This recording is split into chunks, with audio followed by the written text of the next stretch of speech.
In the heartland of Australia, a peculiar chapter of history unfolded in the 1930s, a story so unique that it could only be called the Great Emu War.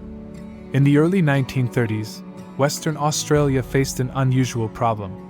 Large populations of emus, flightless birds native to the continent, were wreaking havoc on farmlands. These emus, driven by drought conditions, migrated in search of food and found an all-you-can-eat buffet in the crops of farmers. Exasperated farmers watched as their wheat fields were laid waste, and they demanded action.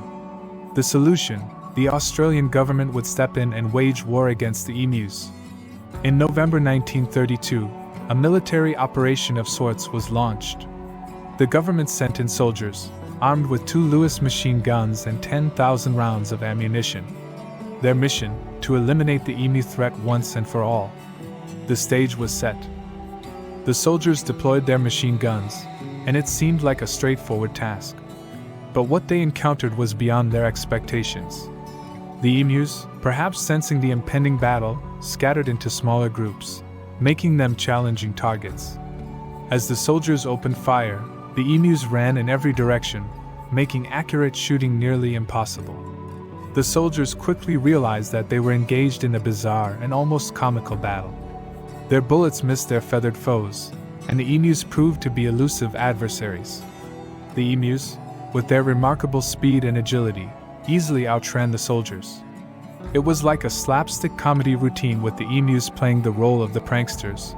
Frustration grew among the soldiers. After several days of this futile battle, they managed to kill only a small fraction of the emus they had targeted. In the end, it was clear that the emus had emerged victorious. The Australian government had to concede defeat, and the soldiers were recalled. The Great Emu War had come to an end, and the emu population continued to thrive.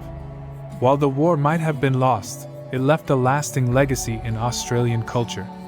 The emu became a symbol of resilience and a source of humor. The Great Emu War lives on as a quirky tale, reminding us that even the most well-intentioned plans can go awry. As we look back at this bizarre chapter in history, we're left with a smile, knowing that the emus of Australia stood their ground and became legends in their own right.